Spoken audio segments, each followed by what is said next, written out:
On this week's episode, we talk all about blood.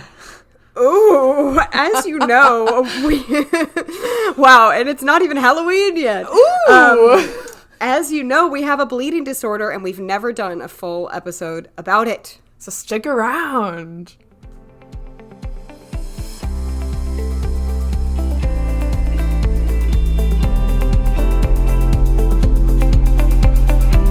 Hello and welcome to Rare with Flair, The podcast where two best friends with the same rare disease are living our best lives. I'm your host, Cassandra. and I'm your host, Casey.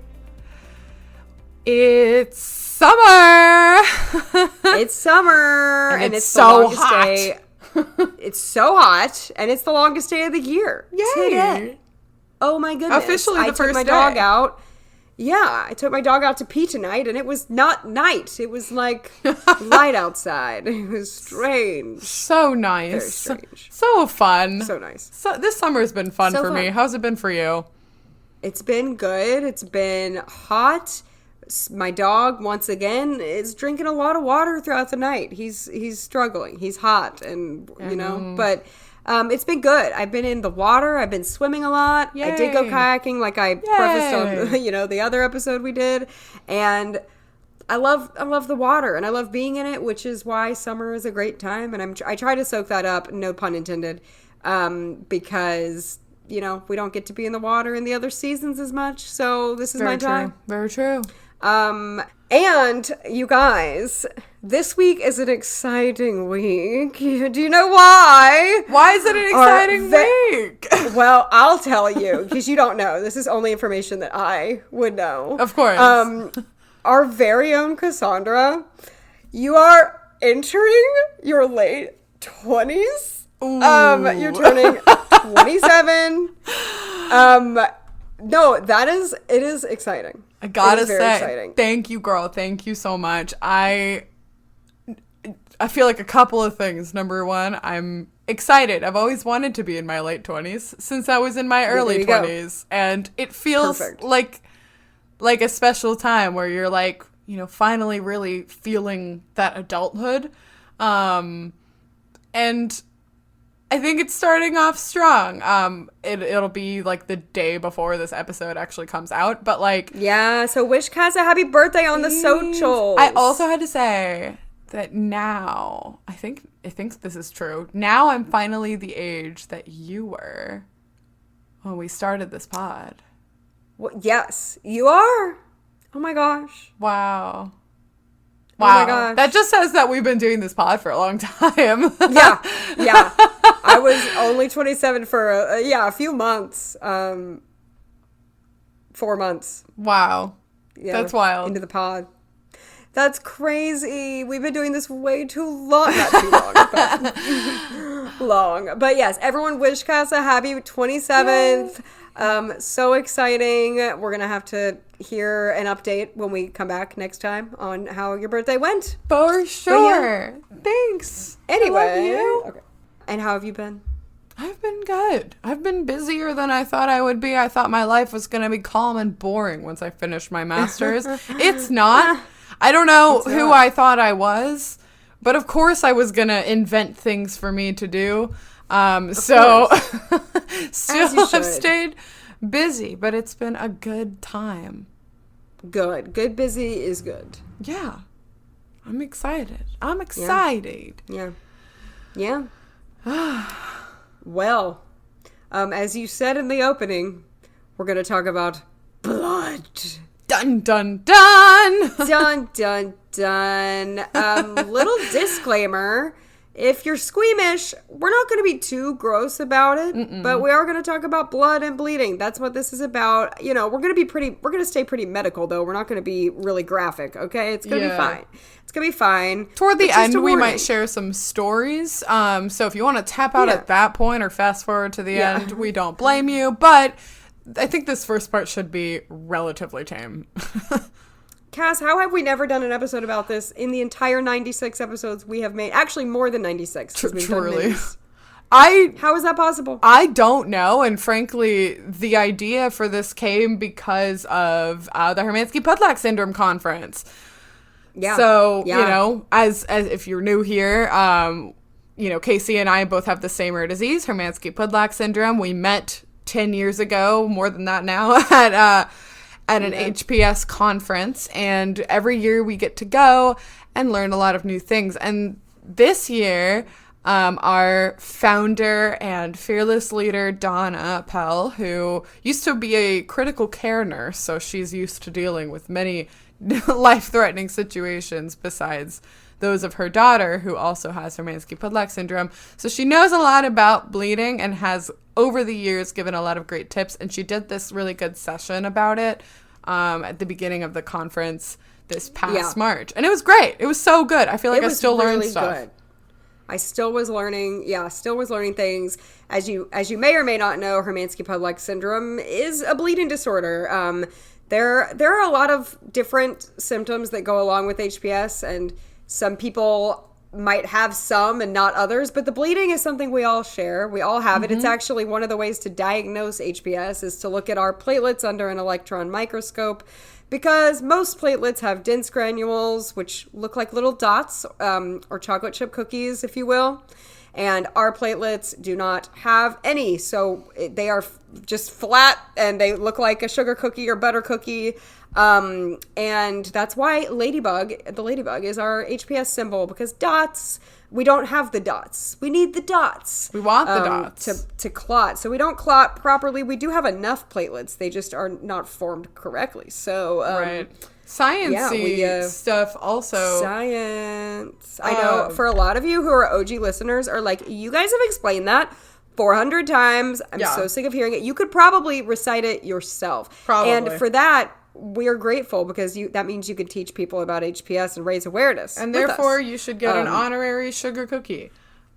Oh, I would love both a sugar and a chocolate chip cookie, to be honest. Frankly. But, maybe if we eat enough chocolate chip cookies, we will gain blood platelets. I think it's worth an experiment. Okay, cool. I'll start. The platelets are, so like, adding on to what Casey said, and this is like newer information, but like we want dense granules. So our disease at large, even though Casey and I have different subtypes of Hermansky-Pudlak syndrome, the idea is that eventually someday we could be cured by gene therapy. Whatever a cure looks like is, I don't know, but especially for the more life-threatening parts of our disease, like potential bowel disease, and especially for those of us who are to develop lung disease.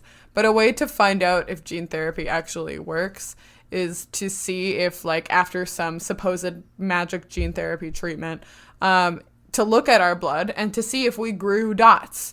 And that would say if it worked or not. So, like, we are trying to gain them in the eventual future, but in the meantime, we don't have them. And, like, platelets when there's an abrasion, so meaning like you cut your skin, you bruise yourself, and like there's broken capillaries under the surface of your skin, your blood platelets will naturally start to group together to form a clot. So ours still do that. Like, they still clump together, but those dense granules that Casey was talking about, they aren't there to help make that clot very strong. So it's kind of a weak little clot, and it's really, like, hard to hold. And so our bleeding disorder, it's like one of those things that's not a problem until it's a problem. Like, if we cut ourselves or bruise ourselves somewhere on the outside of our body, we can fix that generally, and it might take a little bit extra care. But if there's something internally that's bleeding, that's when we've got a more major issue, because you can't, like, put pressure inside your body. Right, exactly. So, why don't we start at childhood? As many of you know, Cassandra was diagnosed with HPS at birth. I was diagnosed at almost 18. A few months shy of 18. And so I did not grow up. We didn't have the same experience growing up. I didn't grow up for almost 18 years knowing I had a bleeding disorder. I was walking through life not knowing. Yeah. And Cass knew. And so it was a very different experience. And so why don't we talk about that? Sure. Yeah, so like I mentioned this way back in maybe our 5th episode where we were talking about school accommodations, which I still think to this day is one of our most popular episodes. Yeah. So my mom is a very proactive, prepared person. I love her so much. Knowing that I had a bleeding disorder as a kid, she had this very special purple box. It was like a little plastic storage container. It was not very big. It was like a little square. But I kind of would carry that from school year to school year, and I would gift it to the teacher. And so that box was kind of like the emergency kit for Cass, if you will. So there were like some good preventative bleeding things. There was some like cotton balls and some gauze and some Vaseline. There were tea bags. I'll talk about why there were tea bags in there. It's not just because Earl Grey is good. But like there also was like backup sunscreen, stuff like that. So like I always kind of had this protection, and I was always grew up knowing if I fall, it's kind of a bigger deal than if another kid falls. Okay, so yeah, like in your earliest memory, not to cut you off, you can no, that's kind of all I really had to say. In your earliest memories, so you always knew, yeah. And do you remember thinking like, oh, if I fall, it's different than like I do, yeah, I do, and like. You know, I would see kids fall and skin their knees, but it was never, like, as big of a deal. And, like, I know that it was more of, like, a freak-out moment whenever I would, like, fall and skin my knees. I say whenever because I was kind of, like, a wild child. But, like, you know, I knew that. I didn't let it, like, prevent me from doing anything. So I was just covered in bruises all the time because part of our bleeding disorder is, like, you can see it is that we bruise really easily. So like even to this day, Case and I aren't wild people necessarily, but we still have like a bunch of bruises on our legs at any given time. Right. Yeah, I as a kid, my only memories of being a young kid, and then we can kind of maybe get into like teens because I have some other things to say about that. But as a young kid, I do remember having bruises all over my legs, and it did look bad. Like it kind of, my parents would hear comments sometimes about abuse and things like that. It looked like abnormally weird that I had that many bruises. My mom asked my pediatrician about it. He ran some tests. My mom even mentioned Hermansky-Pudlak syndrome to him and asked him to test me for it. Like, how do we get tested for this? The problem is the Hermansky-Pudlak syndrome network, literally started the year I was born, so it was barely anything yet, and that's one of the main resources for people right now. So there just wasn't much out there, much information, and my pediatrician ran some tests, and then he was like, no, she doesn't have that. And so then 18 years later, when I came to my mom and I was like, do you think I have this? She was like, we've tested you for that already. So anyway, it wasn't the right test that he was doing. But I did have bruises all over. I remember people commenting on it. I remember it standing out. And I remember one time counting my bruises, and it was like 30, I think. Wow. At one time. So that was just abnormal. That's something I remember from being a little kid. Was there anything else that you remember besides like the bruising that would come up that was just, was weird but unexplained at the time? Not until I was a little older, which I can get into. Okay, yeah. If you'd like. So I will, sorry for anyone who thinks this is TMI, but we're talking medical here. So and we are women. When I started my period, it was very abnormal amounts of bleeding. And I became anemic very quickly after that because I lost a lot of blood, and my iron was like so low, and I was always falling asleep. I was so tired. I'm still anemic, but that's, a whole other, that's for other reasons. And that's because, anyway, that's other medications I'm on cause that. But back then it was because of my really heavy cycles. And at the time, just I didn't know what was normal and what wasn't. I was like, this is a lot, but I like didn't know how much other people were supposed to bleed. You're just now having a period. Right. And I just remember it was so much to the point where it was like interfering with my life kind of, and I was such a little person. I was like 12 and I was losing a lot of blood for like that young, I think of that young little girl and I'm like, oh, that's sad. And that was strange. And then when I was like 15, and I've talked about this before, but I had an ovarian cyst rupture, and they did mention I had a lot of blood left over in my abdomen. But besides that, I hadn't remembered. I had cuts and abrasions and things. I actually had a pretty big injury in elementary school where I cut myself. We had this like playground equipment, and it had a nail sticking out of it, which is horrifying. And I cut all the way down my leg. It was like a deep cut, there were times where things didn't bleed a whole lot or like an abnormal amount, so it never really like raised concern. I think the bruising mostly was like really the concern. But yeah, there were a few times now looking back. I think at the moment I wouldn't have really realized it. And one more thing. This is something I've never told you. Wait, it's so what? Funny. Okay, it's not that exciting, but as a young person, a kid, a teen, I would hear about like hemophilia and like bleeding disorders. Yeah. Of people having them, and I seriously would, like, no lie, specifically with that, I would always think, oh, I'm so glad I don't have something like that. Oh, no! Like, I always thought that. Like, specifically with that, it wasn't like every illness I heard about, I thought, oh, I'm glad I don't have that. I remember on multiple occasions thinking, oh, I'm so glad I don't have to do that. Sounds really hard. Like, I'm really glad I don't have to deal with sickle cell and other bleeding disorders. Yeah, I remember being like, that sounds really scary. I'm so glad I don't have that. Meanwhile, that's so ironic, and I'm really sorry. Yeah, I literally did, and I would think that often. Like, I don't know why. Oh no. But yeah. Well, here we are. Here we are. How was like the news of the diagnosis? Like, knowing then you had a bleeding disorder.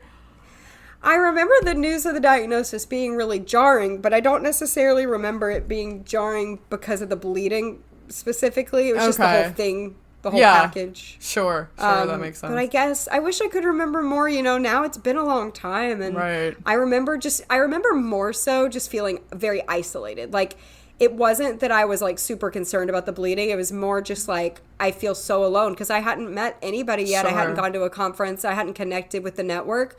So I just felt really alone. Like, I knew nobody going through this thing. I was the only one. Mm-hmm. That was what but I also thought to myself when I got the diagnosis, I was like, I've always had this. Nothing's going to change today. I've always, it's not like my bleeding's going to change overnight. It's always been this way. Yeah. So, and knowledge is power. Absolutely. So. Absolutely. Yeah. My teen year bleeding was very interesting. So it's kind of rare, but I'm also grateful because that like my periods have always been extremely normal as far as bleeding was concerned, and that's actually a little bit like, again, that's rare for someone with a bleeding disorder. But I have other issues, so it all balances out. Yeah, it balances out. You couldn't have dealt with that. Truly. Like, God was like, no, that's okay. Too much we loss. can give her the normal. Too much bleeding. Yeah, but like, I think it definitely helped knowing and being more connected with the network, right? Because, again, Casey and I are 5 years apart. So by the time that I was born, the network wasn't that much older, but it was it's still like, it was around more. It was 5 years older. Yeah. It was more established. So like my mom did know that she had it as a resource. So when things came up, like I had a number of oral surgeries. My teeth are really big and they overcrowded. And so I got like a lot of them removed. So like we knew what to do. I was always established with a hematologist in children's medical, and like we would maybe see them once a year, unless it was like a bigger deal. But there were the times that like it would come up, like there was one time when I was really little and I think like I had scratched something I think on my I feel like I might be confusing two stories. My mom's like, yeah, that's not the same thing. But but like I do remember at one point for some reason I did end up, you know, you go to sleep and your nose like tips back. I think I had a nosebleed or there was something I scratched on my face that was causing me to bleed that I ended up swallowing a lot of blood, and that's not good. But like we had a hematologist already, so it was concerning, but we knew that we had an expert on our side. It's really, really hard when people don't have that diagnosis early on, and have to deal with things like that. You know, I was maybe like 5 when that happened, and so like there's just it really is that thing that touches everything else because your blood is all throughout your body, so you have to be like aware of it the moment that you know that you have this disease.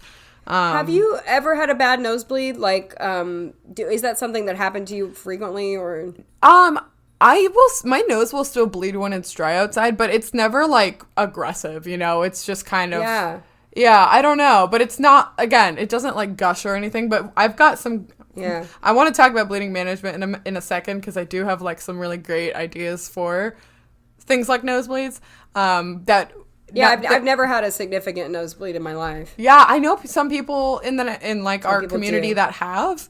Yeah, me too. So like it can be really problematic, especially because it's like so close to your brain. Yeah.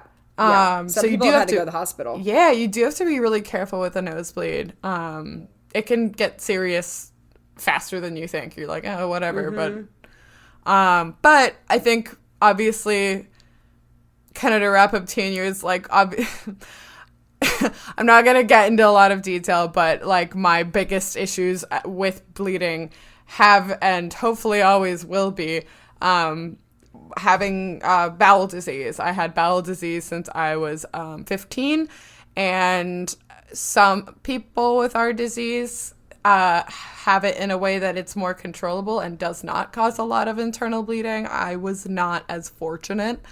So there were times where there was like, because your intestine is inflamed and very tender, the slightest thing could really like set it off and cause it to bleed. So I've hemorrhaged a lot, actually. Thankfully not in a long time, but I have had to receive a lot of blood products, and it is like very touch and go, and blood products are great. Please donate blood if that is something that you can do, because it has saved my life on multiple occasions. But that's really truly when the bleeding disorder is a huge deal, because like, yes, absolutely, maybe my bowel disease wasn't as bad, but paired with this like much more life-threatening piece of like bleeding a lot and unable to stop it and put pressure up inside your intestines, it gets dangerous. So again, fortunately I got my colon removed like 9 years ago, so like that's not a problem I have anymore, but it does happen. So like, you know, it can be that bad, but it also can be just like cut that is taking a little bit longer to heal. Right, I know. It could be something extreme or something very, a cut that won't stop bleeding. But that's also why it's super important to know about, because like I can't imagine having gone through that and not having a diagnosis. Right. You know, I feel extremely fortunate that I was diagnosed really young, because since that happened, like if I would have gotten diagnosed at your age, like I do not know what would have happened. Oh, I know. Like, I know.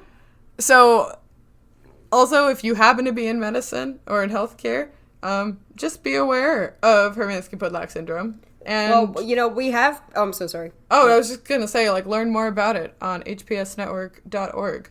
Yes. Well, we have people in our community who went through very similar things to what you went through who didn't have a diagnosis. Yeah, gosh. I'm thinking of someone specifically who was featured on the show Mystery Diagnosis. Oh, yeah. How you got diagnosed. How I got diagnosed, but her whole story was about going through bowel disease and bleeding, and she did not know until after her colon was removed for years later that you know that she had HPS. So yeah, it would have been even scarier, I'm sure, not knowing why. It's hard, and it can be really, I don't know, it can be really life-threatening all of a sudden. You never really know. But there are some things that you can do to manage, like, smaller issues that are not as extreme. So I want to talk about bleeding management. Bleeding management. Ooh, ooh. It's like the Hannah Montana transition music. Yeah, exactly. Okay, so nosebleeds. Like we said, they could be dangerous. So, like, the thing to know about bleeding overall is, like, the acronym RICE. If you've never heard it, it stands for rest, ice, compression, and elevation. So, like, don't try to put weight on the thing that you just hurt. Put ice on it, because that'll constrict your blood vessels and it will, like, slow down the bleeding and allow your blood to clot better. Give it some good compression. So pressure, either because you're holding something on or you have a kind of a Band-Aid that gives pressure.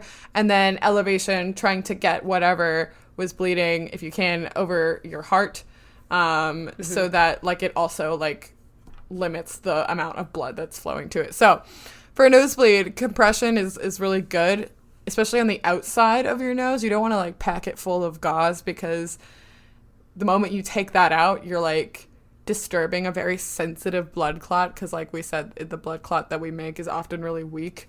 So if you get, like, little nose clips or even a clothespin, although that's a little bit more uncomfortable, like, putting pressure on your nose is very, very important. There's also this, like, spray that I learned about very recently at the conference called Air. It's spelled AYR. And I just got it, and it's, like, the couple times I've had a nosebleed since then, it's been, like, really awesome. It's literally like a saline gel spray.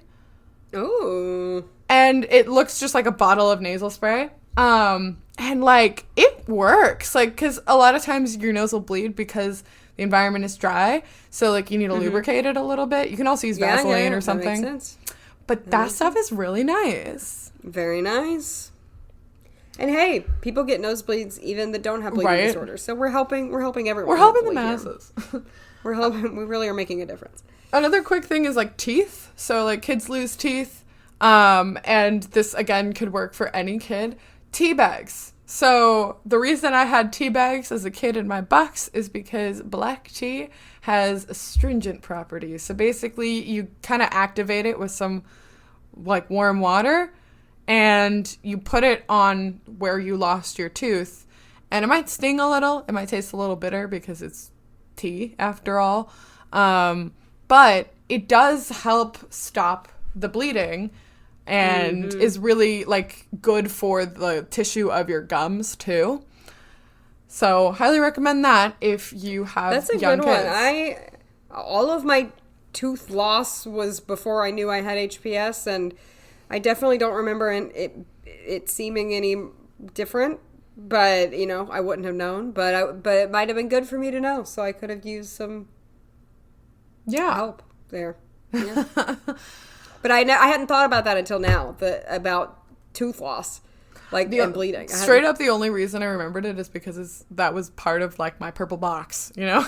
Oh. Everybody needs a purple box. Of course. Okay. Minor cuts. What do you do with a minor cut case? Pressure. Yay! Yeah. Get you some good Band-Aids. There are, like, a lot of great Band-Aids for different purposes. So you've got your hydrocolloid blister Band-Aids that are really good if you've got, like, a scab already. Or if you want to, like, protect an actual blister or a painful callus or something, so that it doesn't start to bleed. Cloth Band-Aids are really nice, and they stay on for a few days. I just got some from this brand called Welly, and they're really cute. Like, they come in these, like, really pretty rainbowy, like Oh. gradient colors, and I really like them. They look nice. I feel like we're like bleeding influencers. I know, right? I can't believe we haven't talked about this topic. Wow. They come in these like here's the metal best tins. Like they're here's really the product cute. you have to have. Oh, that's so cute. Wow. And they call them, like, I think it's marketed for like kids or like kids of millennials, that everything's got to be cute and aesthetic, but they're called bravery badges. Oh, that's so cute. It's adorable. Oh my gosh, you're selling me on this. And then like a good old plastic Band-Aid is also really helpful to have. They're a little bit more waterproof than your cloth ones. You know, you want to put something in between like the fabric of the Band-Aid, that little like sterile patch that's going to go over the thing that's bleeding. So, you know, if you can, I know some people are allergic, my mom is, but if you can tolerate like Neosporin or Polysporin, or even like Vaseline will dry it out a little bit, but like if there's something that you can put on, but you can use Vaseline too, that like will still like lubricate the area so it doesn't dry all crackety, highly recommend that too. Yep. Okay. Major cuts. You like major cuts. Cut yourself more deeply, and you gotta fix it somehow. You gotta do pressure. You gotta do pressure. Do meds. You gotta do pressure and meds. There's also like, and if you don't got the meds, you might want to go to the hospital. Literally, yes. And yeah, which Cass has. I have a story about that. That's actually recent, but like there's a lot of like great gauze pads out there. There's like non-stick gauzes that have kind of like a plasticky coating, so that it's not, you know, when you end up taking it off after some time has passed, like it's not going to get like stuck to your skin and rip your scab off, which would be painful and also cause you to bleed again. Right. There's a gauze called a hemostatic gauze. You can get some on Amazon. They're under a brand called like Blood Stop or Wound Cease or something like that. It's like a really like it's really cool. They're really little, but they're like this woven material that like when you put some water on it, it kind of becomes more of like a gel. So it like, I think that plus like a non-stick gauze is really good if you like are using a knife and you cut yourself. You can use one of those as your first line of defense, and then like put it up with a plastic gauze. All of that gets wrapped with Coban, which is, if you've ever like given blood or having blood drawn, they usually like a lot of times they'll wrap your site with that, and it's like this like really stretchy self-adhesive material. It's great. It's so good. It comes in lots of fun colors too, but like it's really good because you can put a good amount of pressure on it.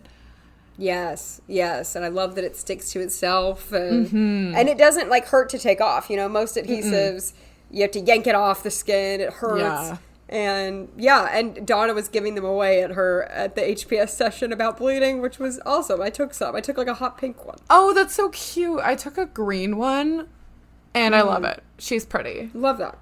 There's also... Oh my gosh, stop. What? Those are the colors of our kids. Oh my gosh, it so is! Girl! Why are we the way we are? It's honestly perfect. Truly it's meant perfect. to be. Pink goes good with green. I'm sorry, I had to make a wicked reference. Yes, but it does. That's us. It so does. The last thing for like a major cut is also there's this powder called. I feel like I'm just going off, man. Go off, girl. Go off. There's this powder called like Wound Seal. I'll put links to these things in the show notes if I can find them. The links, not the show notes. I know where those are. They're on rarewithfleur.com. If we can find them. It's like a powder, which is kind of crazy. But like, I've had it before where like you have a wound that's not really stopping. You throw this powder on it, and it's a very strange sensation because it looks like sand. And it feels very warm when you put it on, but it helps create a clot. I've not used this before. It's really, really helpful. That's great. I've had, especially like we used it also when I was a kid, a couple times when I would like seriously scrape a knee or something like that. it does really like get stuff to stop so that you can like properly like wrap and take care of your cut. But it is kind of like break glass in case of emergency. Like if you've got to use that and like you do all of the things, you should also be taking the meds. Right. What are the meds, Case? Well, Cass, you know better than I do, but I know one of them is Listetta because I have Listetta. And Listetta just comes in a pill. You have to take it probably for a few days, depending on what's going on. But I have that one. That's a good one to have. Yes. I have another one, too, that I'm going blank on the name of. It is, so, like, it's called, so there was a brand name of it, but that's been recalled. But it's called Desmopressin, but the short name is DDAVP. It's not, like, you can get, used to be able to get it in a nasal spray. You still can if you get it from certain pharmacies. Wait, you say DDAVP was recalled? Yeah, the Stymate spray. Oh, the Stymate spray. Yes. The Stymate spray. So Stymate was the brand name.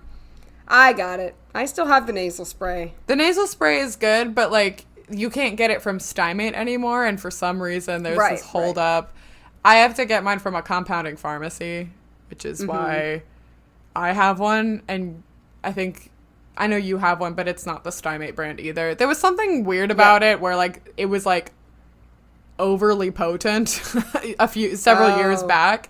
And they, like, had to fix it. I don't know. It was this whole deal. But, like, but you can get that, and it's really good to have for emergencies. You'll have to, like, go through a doctor in order to get it because it's not only a prescription, but it is, like we were saying, kind of hard to get.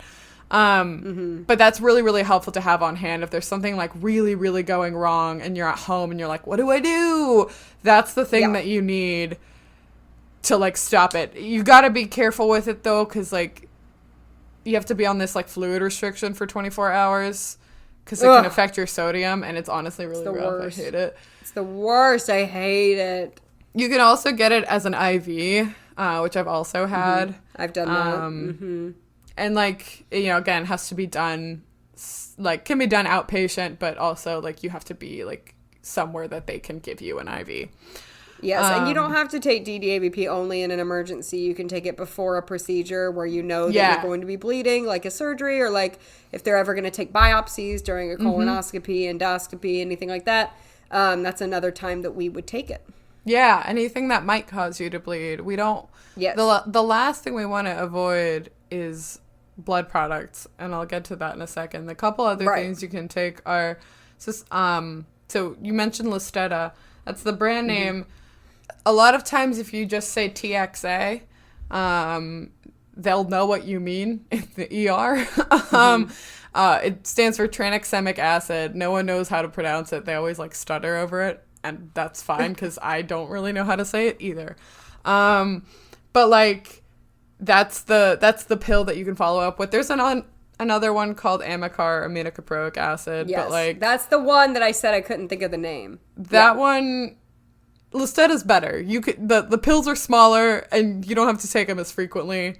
But you have to take them like a few times a day for like X number of days, given like you were just saying, depending on what happens.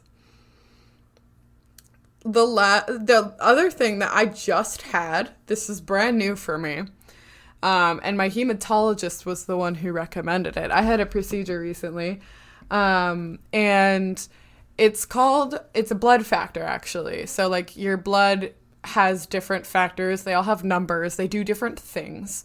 So there's one called, it goes by Novo 7 or Factor 7. And Factor 7 can be used before a procedure, which is when I got it. And the nice thing about it is that you don't have a fluid restriction the way you do with the other drug we were talking about. But... I feel like I'm under the impression that it is more expensive. Don't quote me on this. So sometimes insurance like doesn't love that, but yeah, it was really good, and it was really nice to not have to be on a fluid restriction. I'm not gonna lie. Yeah, very nice. But yeah, the last possible thing that you could ever do to help stop bleeding is get an infusion of blood platelets. They can separate it out from when you give blood. And the reason we try to avoid that when possible is that anytime you're getting something that was from someone else's body, like blood, your body knows that it's foreign. It's not yours. You didn't make those platelets that are going into you right now. So whenever there's something that's foreign in your body's natural defense is to fight it. Kind of like if you get a virus, your body will try to fight it. Your body doesn't really know that this is trying to help you. But it ends up creating what's called antibodies, which is really a concern, especially for those of us who are going to need lung transplants in the future. So like we have types of Hermansky-Pudlak syndrome that will eventually end up developing pulmonary fibrosis, which is lung scarring for those who don't know. And there's not a treatment or cure for that, of course. So the only way that we can address that is by getting a complete solid organ, double lung ideally transplant. But if you have too many antibodies already in your body, it's more likely that your body's not going to want those new lungs. Right. And it's even if you have way too many antibodies, it's more likely you might not even be able to be listed for lungs at all. That's right. Like they might not even let you try to get a lung transplant. So that's why it's very important for our community specifically to try to stay away from transfusions. But of course, if we need them, we need them. And so, it's best to try to get a single donor platelets, but it's best to not do platelets at all if we can help it. And all of these steps before are trying to avoid getting platelets. Yes. And Cass and I, we won't say the name, I guess, but Cass and I have been part of a clinical trial for a new bleeding drug. Yeah. And we weren't in a trial taking the drug or anything yet, but we were just part of the research. And that's when we traveled to Pittsburgh, if you want to listen to that episode. It was so fun.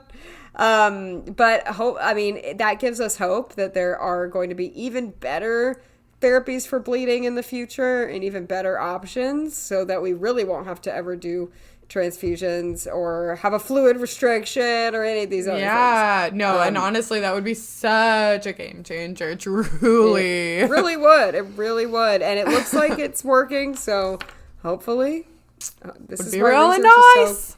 I'm hopeful. Cool. I'm hopeful for the future of bleeding disorders. And frankly, like things like this could also be used for anyone that is like experiencing some kind of like episode of bleeding. I think like that unnamed like potential drug would be like, I think they've talked about this, like would be really helpful in like combat situations. Yeah. Where like getting access to blood products or being able to keep them in a fridge, isn't always like feasible. So having something that is like relatively shelf stable, that would be crazy. That would be nuts. Yes. Amazing. It would be amazing. The future is bright.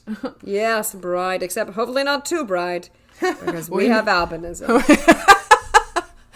We just did an episode on photophobia. We just did an episode on that. If you'd like to hear it, you can. So, now is the part where squeamish friends may not be as interested in the episode. We'll try not to be. We won't be that stick graphic. With us. We're not going to be. Yeah, we're really going to. It's going to be fine. It's going to be fine. You're safe with us. It's fine. Trust us. Yes. Yes. Let's talk about bleeding in our lives. Yeah, bleeding Stories. In our lives. I don't have too many. I think I can think of one that I'll tell. I have so many. Yeah, I know. See, I just don't bleed. I really the bruising and the period are the only two times that are very specific in my mind. But I do have one other time. When I was a teenager, and this was prior to me getting diagnosed with HPS, I was shaving. And I used to cut myself shaving a lot, and now I never do. I don't know what happened, what changed, if razors back then were just not what they are today, or if I got more coordinated. Who knows? But I was shaving my legs, cut myself really badly, and I didn't know I had a bleeding disorder, and because of that, I didn't know what to do. Like, I was a teen. I didn't know what to do. My parents were out of town. Oh, and my sister and I were at home alone. My sister was in her 20s, and we were, staying by ourselves without my parents. And I remember, this is hilarious. I remember I was bleeding really bad, and I put a maxi pad on my leg. That's awesome. To try to soak up the bleeding. And in hindsight, that could have been really dangerous, and I probably should have done something, but I had no idea. I was a silly teen, and I didn't know. And I even had to go out to eat. I was going out to eat with some friends, and I think I wore the pad under pants. And it was on me while we were at dinner, and they didn't know. But that's I had amazing. to because I was still bleeding. I can think of another one, so I'll let you go because there is one other. Okay. And maybe if I share some stories, you might remember others. Yeah. Okay. Yeah. So wait, but you've never had stitches? No. Oh, good for you. Okay. So I've had besides surgery, with surgery. Okay. Yeah. That makes sense. Yeah. But not never, for an accident. Injury. Okay. No. Yeah, so I've had stitches a couple times, but the most notorious of which I was 7, and I was my family was in Disney. Actually, girl, this is for sure. I think the last time I was at Disneyland. Oh wow! So I was in the hotel pool. I was making friends, as I do, and I made friends with the girl that was in the pool. She was a little older than me, and she was cool, and she was British, and I had to be her friend. And she was like, "Let's play tennis," and I was like, "Sure, icon that I am. I don't know how to play tennis." Yeah. And so we got out of the pool, and I put on my shoes, and we go to the tennis court right next door, and the first opportunity I have to attempt to hit the ball, I with my wet feet slide within my flip-flops and fall face forward and split my chin open. Oh my gosh. And so we rushed to the ER. I was not post this, I don't remember how I was during it, but I was not very concerned about the entire thing after the fact. I had this massive gauze taped to my stitches to keep them more sterile and covered. And it was so funny. I thought that I was the biggest celebrity on earth, because if you go to the hospital at Disney, at least they did, Minnie and Mickey autographed a photo for me telling me to get better. And I was like, well, gee, sweet. I am the coolest person on earth. That's so cool. Unfortunate, but I know, right? With Minnie and Mickey. Aww. I had the absolute time of my life on that trip, and all of my pictures have got big old gauze on my chin. Wow. Oh my gosh. See, I'm racking my brain. I had a fairly significant burn as a child, but that's not, I didn't bleed. Recently I got a mole biopsied on my body. Oh yeah. But we thought it was a mole, but it was actually, I think, a tiny bruise. Oh no. So yeah. So it bled so much, and I was trying to go.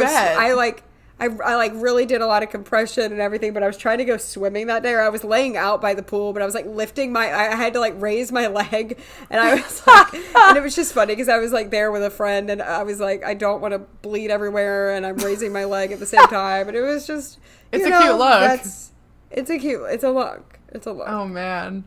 I had this moment that I was convinced was the most embarrassing moment of my entire teen life. Oh so, and I, like, barely remember it now, but now I, like, had to bring it up. So I was, like, 12, 13, maybe. And there was, like, a pool party with a lot of people from my school. And there was, like, I was, like, a daredevil-y kid, so I'd jump off diving boards a lot. But, like, there was a short diving board. It was not very tall or anything crazy like that, but it was very slippery. So when I walked on it, I was gonna, like, bounce a little and jump off, but because it was slippery, I, like, slid sideways and my knee came down on it and scraped against it because it's a little pebbly. And also, like, I'm pretty sure, like, I landed on my crotch, which was really painful, and also embarrassing, and I fell, like, sideways into the pool. It could have been a much worse situation. Like, I could have not fallen into the pool, but, like, I thought I was okay after that. But did you guys know that water has pressure? So the moment I walked out of the pool, True. it all came down. And I was like, oh my gosh, I need to leave immediately. And of course, like, my mom was around, and so, like, I, like, compressed the towel as best I could and tried to, like, hide the fact that I was bleeding a lot from where my knee had scraped. It did leave a kind of a nasty scar, I will say. But it was just, like, the true embodiment of, like, teen angst. Like, I felt like I was the main character of, like, some cheesy teen movie that had a really embarrassing fall. Like, yes, like, in front of all of the popular people. Like, oh no, like Lizzie McGuire vibe. Yes.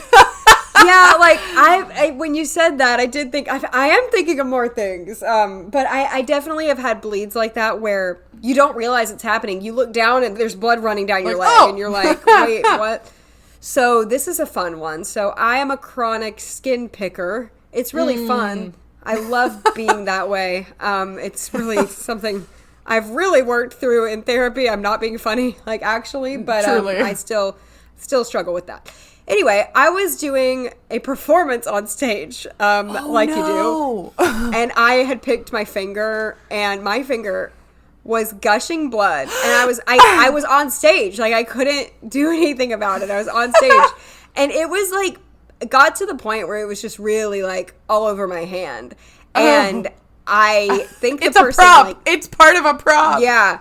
I think the person next to me, actually, now that I'm thinking about it, Cass, that's happened to me twice, actually. Really? 2 different shows. On stage? Completely different. On stage, because I'm a chronic skin picker, and I'm also on stage a lot. So this is a multiple, not anymore as much, but this is a multiple occurrence. And where this has happened twice. I just thought of the other time too. And it's like such a panicked moment because my finger is pouring blood and I can't really hold pressure because I'm, like, in the middle of a scene, like, trying to act.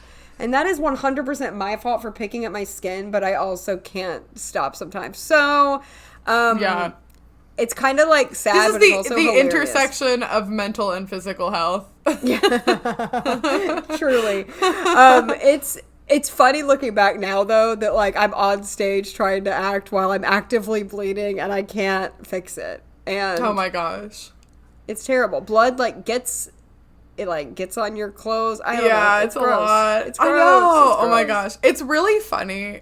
It's really funny when things happen in front of people that are relatively unsuspecting, and you're not gonna, like, pour your life story out to everybody, but it's just, like, it's just really funny. So, like, a few years ago, I was, like, in a relationship, and, my boyfriend at the time was hanging out, and I was, like, slicing some fruit in my kitchen.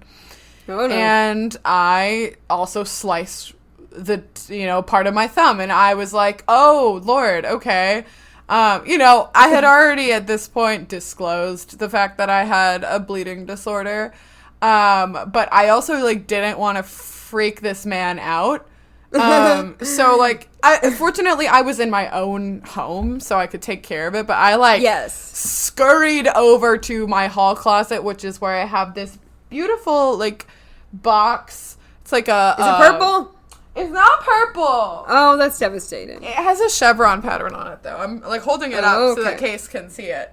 It's like I don't even know what size this is, but it's like a plastic storage container. It's not, like, utterly massive, but it is, like, you know, decent size. And I have a lot of the aforementioned stuff that I was talking about to, like, manage bleeding. And so I, like, expediently, like, scooch over to the closet and I just start, like, pulling stuff out on the countertop. And he's, like, on his computer. He looks over. He's like, everything okay? And I was like, yeah, no, it's great. It's fine. Everything's and I was fine. like, Don't look over here. I wouldn't come over here if you're a little squeamish, maybe.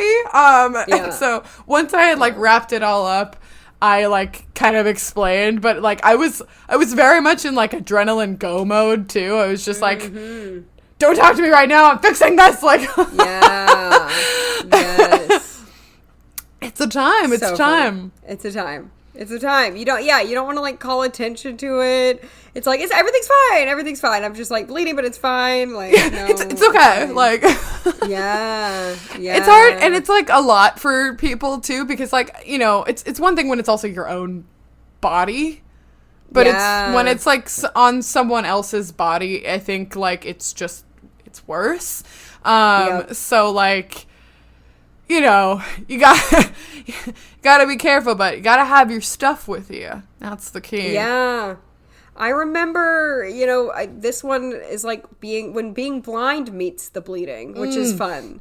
Because you mentioned your boyfriend. I was with my boyfriend, not currently, but a long time ago, once. And we were walking at night, and we were walking out of somebody's house at night, and there were stairs, and I didn't see it, and I fell, and I really busted my knee open. Like, I was bleeding a lot. He felt really bad because, like, clearly it happened because I couldn't see, and this was like pre-cane usage too, I think. Like, I don't know, or I just didn't have it. I don't. But anyway, and yeah, so that was like. It's not really a funny story, but it's kind of like we didn't mention the fact that being blind can cause injuries. And I will say, though, it's kind of a cop-out because a lot of times when young people with bruises all over them are like, why, you know, if they don't have an HPS diagnosis and they say, why am I bruising so much? A lot of the doctors will say, oh, it's because they can't see. So they're running into everything, which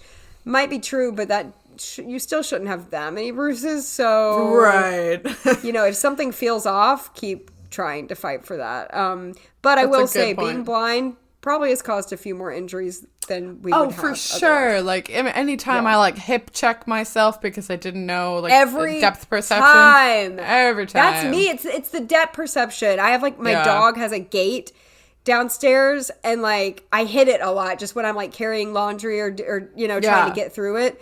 And I swear that's where 99% of my bruises come from. Where it's like, I don't know where this, you know, people are like, where'd you get that bruise? I don't know, but it's definitely me, like, hitting my arm or leg against a wall or against, like, something. Yeah, definitely. I hip check myself so much because all the time. My kitchen and dining room are separated by these little half walls. We just talked about our homes in the previous episode.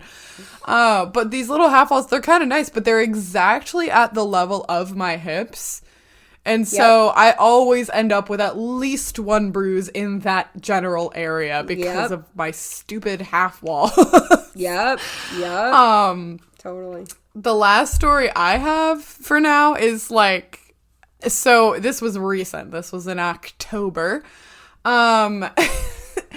This story I think is just really comical for a lot of reasons. And also because, like, to me, it just shows, like, I felt in this moment like a hospital expert. And I will explain why. So, like, I'm in my kitchen, I'm putting stuff away. It's like 10 o'clock at night. I'm usually well awake at that hour. And so I was putting away my immersion blender, and I had it oriented in the wrong way. So it was not the blade, but immersion blenders are, like, the stick kind. They are really dangerous, so, like, just be wary when you have one. I use mine a lot because I bake a lot. and they're good for soup. But I sliced my thumb on the edge of the immersion blender, that like around where the little blade is inside. And I just knew when that happened, not only did it hurt, I was just like, oh no, this is going to be bad. This is going to be bad. Yep. I did all my things. I did all my things that I was talking about earlier, and I put all the stuff on and I wrapped it up real tight. Here is where things went wrong. Number 1, 2 days prior, I had just seen my hematologist, and I was waiting for my new prescription of the nasal spray stuff that's our rescue med, and I didn't have it because I didn't have the script. And I was like, oh, great, of course. I needed it, and I don't have it, okay? Second thing is, I don't know why, but at the time, the stretchy adhesive stuff, self-adhesive stuff we were talking about, the Coban, the only color I had was red. Oh! And it was so stupid because I was still bleeding through it, and I couldn't tell. You can't tell. Don't want red Coban. Learn your lessons. Don't buy red Coban. Don't buy red Coban. It's a bad decision. I called people. I memoed Casey, and I was just really annoyed about the entire situation. I wasn't even worried. Yeah, I would have been annoyed too. I packed myself a little backpack, and I took a midnight Uber to the ER, and I didn't wait that long because when you say the magic words, this is another way that we talk about it that I learned from my hematologist. I have a storage pool disorder. To someone at the ER, and you show them your bleeding finger, they go, right this way. Yeah. You ever want VIP treatment at the ER? Yeah. You have a bleeding disorder. Yes. So, they send me to a room, and I had, in my little backpack, I had my iPad and my AirPods and a box of crackers. And so I'm just, watching cartoons. Yeah, of course. As you should. They, walk in, and they're like, oh, I'm sorry to disturb you. I'm like, that's okay. I live here now. Sorry to disturb your cartoon watching. Very important.